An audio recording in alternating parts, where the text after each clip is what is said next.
Hi ಎಲ್ರಿಗೂ ನಮಸ್ಕಾರ, welcome back. ಹೇಗಿದ್ದೀರಾ ಎಲ್ಲರೂ ಚೆನ್ನಾಗಿದ್ದೀರಾ ಅಂತ ಅನ್ಕೊಳ್ತಾ ಇವತ್ತಿನ ಒಂದು ವ್ಲಾಗ್ನ ಸ್ಟಾರ್ಟ್ ಮಾಡ್ತಾ ಇದ್ದೀನಿ. ನೋಡಿ, ಇವತ್ತಿನ ವ್ಲಾಗ್ ನಿಮಗೆ ಇಷ್ಟ ಆದರೆ ಲೈಕ್ ಮಾಡಿ, ಶೇರ್ ಮಾಡಿ, ಹಾಗೂ ಕಮೆಂಟ್ ಮಾಡಿ, ಹಾಗೂ ಸಬ್ಸ್ಕ್ರೈಬ್ ಮಾಡ್ಕೊಂಡು ನೋಡಿ, ಸಪೋರ್ಟ್ ಮಾಡಿ. ನಿಮ್ಮ ಒಂದು ಪ್ರೀತಿ ಪ್ರೋತ್ಸಾಹ ಯಾವಾಗಲೂ ಇರಲಿ ಅಂತ ಕೇಳ್ಕೊಳ್ತೀನಿ. ನಾನು ಈ ಒಂದು 10 ಡೇಸಿಂದ ಜಾಸ್ತಿ ವ್ಲಾಗ್ ಮಾಡಿಲ್ಲ. ನಾನು ಲಾಸ್ಟ್ ಏನು ಹಾಕಿದ್ದೆ ಹೇರ್ ಕಟ್ದು, ಅದು ತುಂಬ ಹಳೆಯ ವಿಡಿಯೋ, ಒಂದು 15 ಡೇಸ್ ಹಳೇದಂತ ಅಂದ್ಕೊಳ್ಳಿ, ಒಂದು 15-20 ಡೇಸ್ ಹಳೇದು ವೀಡಿಯೋ ಅದು ಒಂದಿತ್ತು. ಅಟ್ಲೀಸ್ಟ್ ನಾನು ಒಂದು 3-4 ಡೇಸ್ಗಾದರೂ ಒಂದು ವೀಡಿಯೋ ಹಾಕಬೇಕು ಅಂತ ಹಾಕಿರೋ ಅಂಥದ್ದು. ಇವಾಗ ನಾವಿಲ್ಲಿ ಲಗೇಜ್ ಎಲ್ಲ ಪ್ಯಾಕ್ ಮಾಡ್ಕೊಳ್ತಾ ಇದ್ದೀವಿ. ಲಗೇಜ್ ಪ್ಯಾಕ್ ಮಾಡಿಕೊಂಡು ಬೆಂಗಳೂರು ಬಿಟ್ಟು ಬೇರೆ ಕಡೆಗೆ ಹೋಗ್ತಾ ಇದ್ದೀವಿ. ಏನಕ್ಕೆ ಯಾಕೆ ಹೋಗ್ತಾ ಇರೋದು ಅಂತ ಅಂದರೆ, ಅನಿಲ್ಗೆ ಟ್ರೀಟ್ಮೆಂಟ್ಗೆ ಅಂತ ನಾವು ಬೆಂಗಳೂರು ಬಿಟ್ಟು ಹೊರಗಡೆ ಹೋಗ್ತಾ ಇದ್ದೀವಿ. ಇನ್ನು ಅನಿಲ್ಗೆ ಟ್ರೀಟ್ಮೆಂಟ್ ತೊಗೊಳ್ಳೋ ಅಷ್ಟು ದೊಡ್ಡದಾಗಿ ಏನಾಗಿದೆ ಅಂತ ಹೇಳಿ ನಿಮ್ಮೆಲ್ಲರಿಗೂ ಅನಿಸ್ಬೋದು. ಯಾಕೆಂದರೆ ನಾವು ಆರಾಮಾಗೇ ಇದ್ದೀವಿ, ನೋಡೋದಕ್ಕೆ ನಾರ್ಮಲಾಗೇ ಇದೆ. ವೀಡಿಯೋಸ್ ತುಂಬ ಎಮೋಷ್ನಲ್ ಆಗಿ ವೀಡಿಯೋಸ್ ಎಲ್ಲ ಹಾಕಿಲ್ಲ, ಬೇಜಾರಿಂದ ಹಾಕಿಲ್ಲ, ಈ ಥರ ಎಲ್ಲ ನಾವು ಬೇಜಾರು ಮಾಡ್ಕೊಂಡಿಲ್ಲ, ಆರಾಮಾಗಿ ನಗಾಡ್ಕೊಂಡೇ ಇದ್ದೀವಿ ಅಂತ ಹೇಳಿ ಅನಿಸ್ಬೋದು ನಿಮಗೆ. ಅದು ಟ್ರೀಟ್ಮೆಂಟ್ ತೊಗೊಳ್ಳೋ ಅಷ್ಟು ಏನಾರು ಆಗಿದೆಯಾ ಅಂಥೇಳಿ. ಖಂಡಿತ ಹೌದು, ಟ್ರೀಟ್ಮೆಂಟ್ ತೊಗೊಳ್ಳೋ ಅಷ್ಟು ರೇಂಜ್ಗೆ ಆಗಿರೋ ಅಂಥದ್ದು. ಬಟ್ ನಾವು ಇವಾಗ ನಾನು ಅಳ್ತಾ ಕೂತ್ರೆ ಹಿಂಗಾಗತ್ತೆ ಅಂದರೆ, ಮನೇಲಿ ಎಲ್ಲರಿಗೂ ಟೆನ್ಷನ್ ಆಗುತ್ತೆ. ಯಾವುದೇ ಒಂದು ಕಾಯಿಲೆ ಆಗಲಿ ಅಥವಾ ನೋವಾಗಲಿ, ಇದೆಲ್ಲದನ್ನು ನಾವು ಎಷ್ಟು ಎಕ್ಸಾಜರೇಟ್ ಮಾಡಿ, ನಾವು ಎಮೋಷ್ನಲ್ ಆಗಿ ಟೆನ್ಷನ್ ಮಾಡಿಕೊಂಡು ತುಂಬ ಇದು ಮಾಡಿದಾಗ ಅದು ಜಾಸ್ತಿ ಆಗುತ್ತೆ. ಅದನ್ನು ಆದಷ್ಟು ಕೂಲಾಗಿ ಡೀಲ್ ಮಾಡಬೇಕು. ಅದರಲ್ಲೂ ಅನಿಲ್ಗೆ ನಾನೇನಾರ ಹತ್ರ ಇನ್ನೂ ಸ್ವಲ್ಪ ಅವರು ಕುಗ್ತಾರೆ, ಅವ್ರಿಗಿನ್ನ ಪೇನ್ ಜಾಸ್ತಿ ಆಗ್ಬೋದು, ಯಾಕೆ ಸುಮ್ಮನೆ ಅವ್ರಿಗೂ ಟೆನ್ಷನ್ ಕೊಡೋದು, ಆರಾಮಾಗೆ ಇರೋಣ ಅಂತ ಅಂದ್ಕೊಂಡಿರೋದಕ್ಕೆ ನಾನು ನಗ್ನಾಗ್ತಾ ಇದ್ದೀನಿ. ಸೊ ನಾನು ನಗ್ನಾಗ್ತಾ ಇರೋದ್ರಿಂದ ಅವ್ರಿಗೂ ಕೂಡ ಅಷ್ಟು ಟೆನ್ಷನ್ ಆಗಿಲ್ಲ. ಓಕೆ, ನಾನು ಬೇರ್ ಮಾಡ್ಬೋದು ಈ ಪೇನ್ನ, ನಾನು ಇದರಿಂದ ಹೊರಗಡೆ ಬರ್ಬೋದು, ಇದೆಲ್ಲ ಏನು ದೊಡ್ಡ ವಿಷಯ ಅಲ್ಲ ಅನ್ನೋ ಅಷ್ಟು ಮಟ್ಟಿಗೆ ಅವ್ರಿಗೆ ಅನಿಸಿ ಬೇಗ ರಿಕವರಿ ಆಗ್ತಾ ಇದ್ದಾರೆ. ಇನ್ನು ಲಗೇಜ್ ಎಲ್ಲ ಏನು ಇಷ್ಟೊಂದು ಪ್ಯಾಕ್ ಮಾಡ್ತಾ ಇದ್ದಾರೆ ಅಂತ ಅನ್ಕೋಬೋದು. ನಾವು ಆ್ಯಕ್ಚುಲಿ ಹೋಗ್ತಾ ಇರೋಂಥದ್ದು ಒಂದು 10-15 ಡೇಸ್ ಈ ಥರ ಪ್ಲ್ಯಾನ್ ಮಾಡಿಕೊಂಡು ಹೋಗ್ತಾ ಇರೋದು ಟ್ರೀಟ್ಮೆಂಟ್ಗೆ. ಸೊ ಹಾಗಾಗಿ ಸ್ವಲ್ಪ ಜಾಸ್ತಿನೇ ಲಗೇಜ್ ತೊಗೊಂಡಿದ್ದೀವಿ. ನಾವು ಕಾರಲ್ಲಿ ಹೋಗ್ತಾ ಇಲ್ಲ, ಯಾಕೆಂದರೆ ಅನಿಲ್ಗೆ ಡ್ರೈವ್ ಮಾಡೋಕ್ಕೆ ಕಷ್ಟ ಆಗುತ್ತೆ. ಅಷ್ಟೊಂದು ಲಾಂಗ್ ಜರ್ನಿ ಡ್ರೈವ್ ಮಾಡೋಕ್ಕಾಗಲ್ಲ. It is around 400-500 kilometres. So ಹಾಗಾಗಿ ಬೇಡ ರಿಸ್ಕ್ ಅಂತ ಹೇಳಿ ನಾವು ಟ್ರೈನಲ್ಲೇ ಹೋಗ್ತಾ ಇದ್ದೀವಿ. ಮನೆಯಿಂದ ಕ್ಯಾಬ್ ಬುಕ್ ಮಾಡ್ಕೊಂಬಿಡೋಣ ಹೋಗೋದಕ್ಕೆ ಅಂತ ಅಂದ್ಕೊಂಡ್ವಿ. ಬಟ್ ಬೇಡ, ಸುಮ್ಮನೆ ರೋಡೆಲ್ಲ ಅಲ್ಲಿ ಇಲ್ಲಿ ಒಂಥರ ಎತ್ತಾಕೋದೆಲ್ಲ ಆಗುತ್ತೆ. ಸೊ ಮೆಟ್ರೋದಲ್ಲೇ ಹೋಗ್ಬೋದು ಅಂತೇಳಿ ಮೆಟ್ರೋದಲ್ಲೇ ಹೊರಟ್ವಿ. ಮೆಟ್ರೋ ತನಕ ಕ್ಯಾಬ್ ಬುಕ್ ಮಾಡಿಕೊಂಡು ಅಲ್ಲಿಂದ ಮೆಟ್ರೋದಲ್ಲಿ ಹೊರಟಿ ಅದಾದಮೇಲೆ ಟ್ರೈನಲ್ಲಿ ಹೋಗ್ತಾ ಇದ್ದೀವಿ. ಊಟ ಟ್ರೈನಲ್ಲೇ ತಿನ್ನೋಣ ಅಂಥೇಳಿ ಬಾಕ್ಸ್ಗೆ ಹಾಕ್ಕೊಂಡು ತೊಗೊಂಡು ಬಂದಿದ್ವಿ. ಅಲ್ಲಿ ಕೂಡ ಚಿಕ್ಕದಾಗಿ ಕ್ಲಿಪ್ಪಿಂಗ್ಸ್ನ ತೊಗೊಂಡೆ, ಅದನ್ನೇ ಶೇರ್ ಮಾಡ್ತಾ ಇದ್ದೀನಿ. ಪುಳಿಯೋಗರೆ ಮತ್ತು ಮೊಸರನ್ನ ಮಾಡ್ಕೊಂಡು ಬಂದಿದ್ದೆ. ತಿಂದುಬಿಟ್ಟು ಸ್ವಲ್ಪ ಹೊತ್ತು ಕುತ್ಕೊಂಡಿದ್ದು, ಅದಾದಮೇಲೆ ಮಲ್ಕೊಂಡು ಬೆಳಗ್ಗೆ ಸುಮಾರು ಹೊತ್ತು ಲೇಟ್ ಆಯ್ತು ಈ ಸರಿ ಟ್ರೈನು ರೀಚ್ ಆಗಿದ್ದು ನಮ್ಮ ಡೆಸ್ಟಿನೇಷನ್ಗೆ.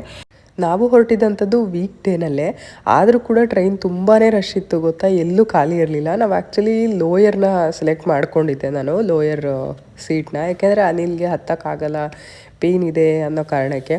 ಆದರೆ ನಮಗೆ ಲೋಯರ್ ಸೀಟ್ ಸಿಗಲಿಲ್ಲ, ಮಿಡ್ ಬರ್ತು ಮತ್ತು ಅಪ್ಪರ್ ಸಿಕ್ತು.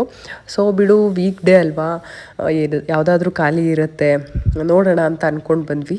ಬಟ್ ಟ್ರೈನಲ್ಲಿ ಸ್ವಲ್ಪನೂ ಖಾಲಿ ಇರಲ್ಲ ಗೊತ್ತಾ, ಫುಲ್ಲು ಫಿಲ್ಲಾಗಿ ಹೋಗಿತ್ತು. ವೀಕ್ ಡೇಸಲ್ಲಿ ಎಷ್ಟು ಫಿಲ್ಲಾಗಿದೆ ಅಂದರೆ, ಯಪ್ಪ ಟ್ರೈನಲ್ಲಿ ಎಷ್ಟು ಜನ ಓಡಾಡ್ತಾರೆ ಅಂತ ಅನಿಸ್ಬಿಡ್ತು ನನಗೆ. ಅನಿಲ್ ಹೆಂಗೋ ಮಿಡ್ ಬರ್ತಲ್ಲೇ ಹತ್ಬಿಟ್ಟು ಮಲ್ಕೊಂಡ್ರು. ಬಟ್ ನಿದ್ದೆ ಅಂತೂ ಸರಿಯಾಗಿ ಆಗಿಲ್ಲ ಅವ್ರಿಗೆ. ನನಗೆ ಅಪ್ಪರ್ ಬರ್ತು, ನನಗೆ ಅಪ್ಪರಲ್ಲಿ ಮಲ್ಕೊಳಕ್ಕೆ ಆಗೋದೇ ಇಲ್ಲ ಗೊತ್ತಾ. ಆದರೂ ಕೂಡ ಅಡ್ಜಸ್ಟ್ ಮಾಡ್ಕೊಂಡು ಮಲ್ಕೊಂಡೆ. ನನಗೆ ಒಂದು ಸ್ವಲ್ಪ ಹೈಟ್ ಆದ್ರೂ ಒಂಥರ ಭಯ ಆದಂಗೆ ಆಗ್ತಿರುತ್ತೆ. ಏನು ಮಾಡೋಕ್ಕಾಗಲ್ಲ, ಅಡ್ಜಸ್ಟ್ ಮಾಡ್ಕೊಂಡು ಮಲ್ಕೊಂಡೆ.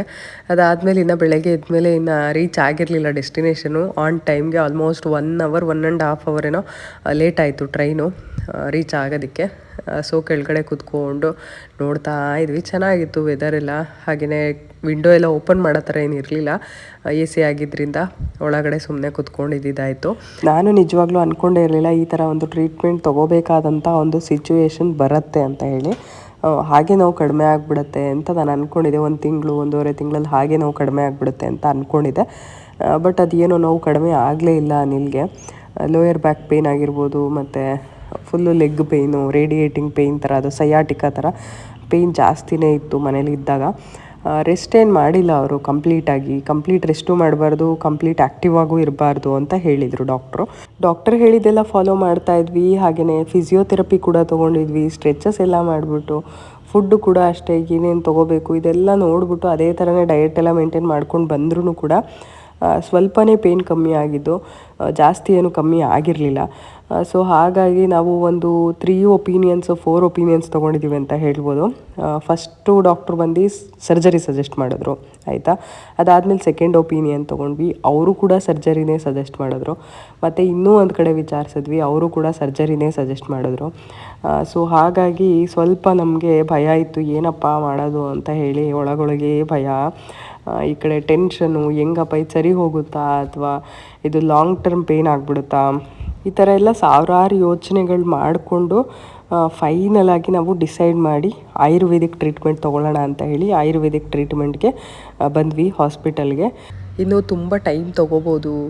ಒಂದು 8 ಮಂತ್ಸ್ ಆರಾಮಾಗಿ ಸ್ವಲ್ಪ ಓಡಾಡಿಕೊಂಡು ಸ್ಟ್ರೆಚಸ್ ಮಾಡಿಕೊಂಡು ಮನೆಯಲ್ಲಿ ಎಕ್ಸಸೈಸ್ ಮಾಡಿಕೊಂಡು ವಾಕ್ ಮಾಡಿಕೊಂಡು ಈ ಥರ ಕ್ಯೂರ್ ಮಾಡ್ಕೋಬೋದು. ಲಾಂಗ್ ಟರ್ಮ್ ಕೂತ್ಕೊಳ್ದೆ, ಲಾಂಗ್ ಟರ್ಮ್ ಓಡಾಡದೆ, ಲಾಂಗ್ ಟರ್ಮ್ ಸ್ಟ್ರೆಸ್ ತೊಗೊಳ್ದೆ ಕಡಿಮೆ ಮಾಡಿಕೊಂಡ್ರೆ ಮಾಡ್ಕೋಬೋದು. ಬಟ್ ಲಾಂಗ್ ಟರ್ಮ್ ಆ ಥರ ಮಾಡೋದಕ್ಕೆ ಇವರು ಆಫೀಸ್ಗೆ ಹೋಗಲೇಬೇಕಲ್ವ, ಕೆಲಸ ಮಾಡಲೇಬೇಕು, ಲಾಂಗ್ ಟರ್ಮ್ ಕೂತ್ಕೊಳ್ಳೇಬೇಕು. ಈ ಥರ ಎಲ್ಲ ಇರುವಾಗ ಅದನ್ನು ಮಾಡೋದಕ್ಕಾಗಲ್ಲ. ಸೊ ಹಾಗಾಗಿ ಒಂದು ಟ್ರೀಟ್ಮೆಂಟ್ ತೊಗೊಂಡ್ರೆ ಒಳ್ಳೆಯದು ಅಂತ ಅನ್ನಿಸ್ತು. ಬ್ಯಾಕ್ ಸ್ಟ್ರೆಂತ್ಗಾಗಿರ್ಬೋದು, ಈ ನರ್ವಸ್ ಸಿಸ್ಟಮ್ ಇದೆಲ್ಲದಕ್ಕೂ ಹೆಲ್ಪ್ ಆಗೋ ರೀತಿಯಲ್ಲಿ ಒಂದು ಟ್ರೀಟ್ಮೆಂಟ್ ತೊಗೊಂಡ್ರೆ ಒಳ್ಳೆಯದು ಅಂತ ಅನಿಸಿ ನಾವು ಈ ಒಂದು ಡಿಸಿಷನ್ನ ತೊಗೊಂಡ್ವಿ. ಇನ್ನು ಅನಿಲ್ ಬ್ರೇಕ್ ತೊಗೊಳಕ್ಕೆ ಹೆಂಗಾಗತ್ತೆ ಹೇಳಿ, ನಾವು ಬರೀ ನಮ್ಮ ಒಂದು ಫ್ಯಾಮಿಲಿ ಕಮಿಟ್ಮೆಂಟು ಅಥವಾ ಮಕ್ಕಳು ಸ್ಕೂಲು ಈ ಥರ ಏನಾದ್ರು ಆಗಿದ್ದಿದ್ರೆ ನಮ್ಮ ಸೇವಿಂಗ್ಸಲ್ಲೇ ಆಗ್ತಿತ್ತು. ಹೆಂಗೋ ಒಂದು ಬ್ರೇಕ್ ತೊಗೊಳ್ಳಿ, ಒಂದು ಸ್ವಲ್ಪ ದಿನ, ಒಂದು 7-8 ತಿಂಗಳು ಆರಾಮಾಗಿದ್ಬಿಡಿ, ನಿಮಗೆ ಹೆಲ್ತ್ನ ನೋಡಿಕೊಂಡು ಅಂತ ಹೇಳ್ಬೋದಾಗಿತ್ತು. ಅಥವಾ ನಾನು ಅರ್ನಿಂಗ್ಸ್ ಮಾಡ್ತಾ ಇದ್ದಿದ್ರೆ, ಮಂತ್ಲಿ ಕೆಲ್ಸಕ್ಕೆ ಹೋಗಿ ಮಾಡ್ತಾ ಇದ್ದಿದ್ರೆ ಅದನ್ನಾದರೂ ಮಾಡ್ಬೋದಾಗಿತ್ತು. ಬಟ್ ನನ್ನ ಕಡೆಯಿಂದನೂ ಯಾವುದೇ ರೀತಿ ಅರ್ನಿಂಗ್ಸ್ ಇಲ್ಲ.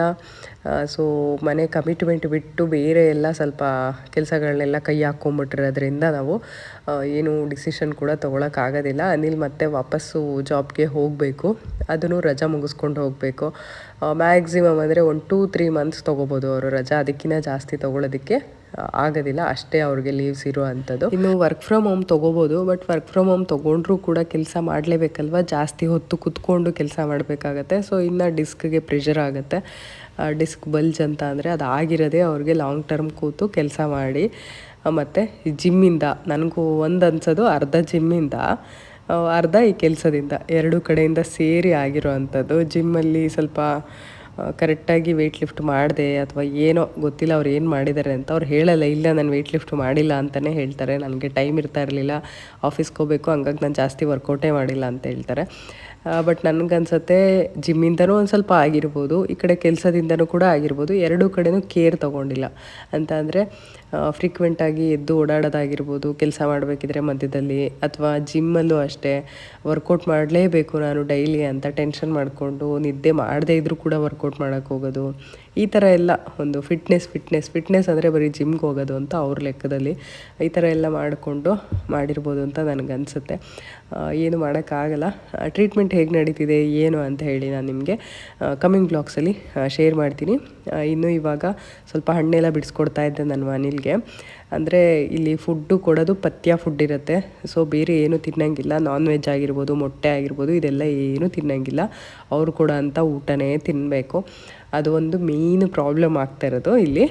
ಬಟ್ ಅನಿಲ್ ಅಡ್ಜಸ್ಟ್ ಮಾಡ್ಕೊಂಡಿದ್ದಾರೆ. ಇನ್ನು ಮೆಡಿಸನ್ ಮಟ್ಟಿಗೆ ಬಂದರೆ ಅನಿಲ್ಗೆ ಸ್ವಲ್ಪ ಪರವಾಗಿಲ್ಲ, ಅಡ್ಜಸ್ಟ್ ಆಗ್ತಾಯಿದೆ. ಮೆಡಿಸನ್ ಎಲ್ಲ ಚೆನ್ನಾಗೇ ಹೋಗ್ತಾಯಿದೆ, ಟ್ರೀಟ್ಮೆಂಟ್ ಎಲ್ಲ ಚೆನ್ನಾಗಿ ಆಗ್ತಾಯಿದೆ ಅಂತ ಹೇಳ್ಬೋದು. ಅದನ್ನೆಲ್ಲ ನಾನು ನೆಕ್ಸ್ಟ್ ಬ್ಲಾಗಲ್ಲಿ ಶೇರ್ ಮಾಡ್ತೀನಿ ನಿಮಗೆ. ಟ್ರೀಟ್ಮೆಂಟ್ಸ್ದು ಕೂಡ ಇದರಲ್ಲೇ ಹಾಕ್ಬಿಟ್ರೆ ಅದು ಚೆನ್ನಾಗಿರಲ್ಲ ಅಂಥೇಳಿ, ಹಾಗಾಗಿ ಜಸ್ಟು ನಾವು ಬಂದಿರೋದಾಗಿರ್ಬೋದು. ಮತ್ತು ಇಲ್ಲಿ ಹೇಗಿದೆ ಏನು ರೂಮೆಲ್ಲ ನಾವು ತೊಗೊಂಡಿರೋದಂತ ಅಂದರೆ, ಇಲ್ಲಿ ರೂಮ್ ಥರನೇ ಇರೋ ಅಂಥದ್ದು. ಅಂದರೆ ಇದು ಹಾಸ್ಪಿಟಲ್ ವಾರ್ಡ್ ಥರ ಇಲ್ಲ, ಇದು ಒಂಥರ ನಮಗೆ ಎಕ್ಸ್ಟ್ರಾ ರೂಮ್ ಥರ ಒಂದು ಇದೆ. ಹಾಗಾಗಿ ಇದನ್ನ ರೂಮ್ ಅಂತಲೇ ಕನ್ಸಿಡರ್ ಮಾಡ್ತಾ ಇದ್ದೀವಿ ನಾವು. ಸೊ ಅದನ್ನು ಕೂಡ ತೋರಿಸ್ತೀನಿ ಹೇಗಿದೆ ಏನು ಅಂತೇಳಿ ಇವತ್ತು.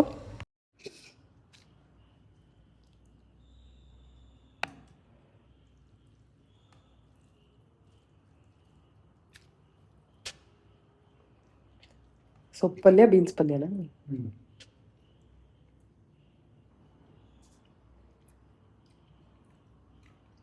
ಸೌತೆಕಾಯಿ ಸಾಂಬಾರ? ಅದೇ ತಾನೇ ಮಾಡೋದಿಲ್ಲ. ಅದೇನು ಮಾಡೋದು, ಅದೇ ತಿನ್ಬೇಕು ನಾವು. ಇದರಲ್ಲಿ ಆಯುರ್ವೇದ ಟ್ರೀಟ್ಮೆಂಟ್ ಸರಿ ಹೋಗಿ. ಸಪ್ಪೆ ಊಟ,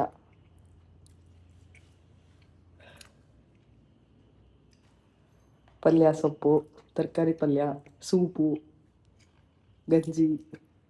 ಹ್ಞೂ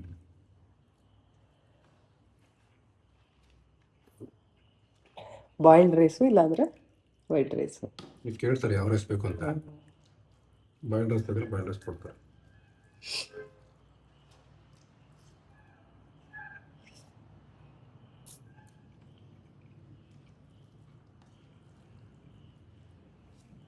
ಏನು ಮಾಡ್ತಾಯಿದ್ರು ಮನೇಲಿ ಮುದ್ದೆ ಅದು ಬೇಕು ತಿನ್ಬೇಕು ಅಂತ ಆರ್ಡ್ರ್ ಮಾಡ್ತೀವಿ, ಇಲ್ಲಿ ಸೊಪ್ಪು ಊಟದಿಂದ ಏನಂತಾನ ಹೊಟ್ಟೆ ಹಸಿತಾ ಇರುತ್ತೆ. ಏನು ಮಾಡೋದು?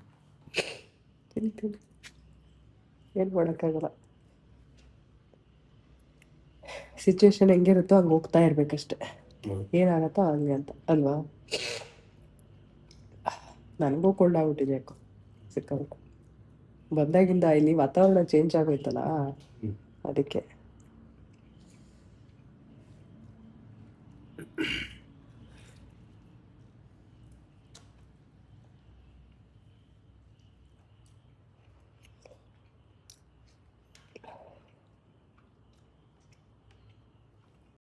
ಇದು ನಮಗೆ ಕೊಟ್ಟಿರೋಂಥ ರೂಮು. ಎಂಟ್ರೆನ್ಸಲ್ಲಿ ಈ ಥರ ಒಂದು ಸೋಫಾ ಮತ್ತು ಒಂದು ಇದಿದೆ, ಒಂದು ರೂಮ್ ಇದೆ ಇಲ್ಲಿ. ಇದಾದಮೇಲೆ ಈ ಕಡೆ ಸ್ವಲ್ಪ ವಾಶ್ ಬೇಸನ್ ಥರ ಇದೆ, ಅದ್ರ ಪಕ್ಕದಲ್ಲಿ ಸ್ವಲ್ಪ ಥಿಂಗ್ಸ್ ಎಲ್ಲ ಏನಾರು ಇಟ್ಕೊಳ್ಳೋದಕ್ಕೆ ಒಂದು ಶೆಲ್ಫ್ ಥರ ಮಾಡಿದ್ದಾರೆ. ಈ ಕಡೆ ಊಟ ಮಾಡೋದಕ್ಕೆ ಟೇಬಲು ಮತ್ತು ಒಂದಷ್ಟು ಚೇರ್ಸ್ ಇದೆ. ಈ ಕಡೆ ಒಂದು 3 ಬೆಡ್ ಹಾಕ್ಕೊಟ್ಟಿದ್ದಾರೆ.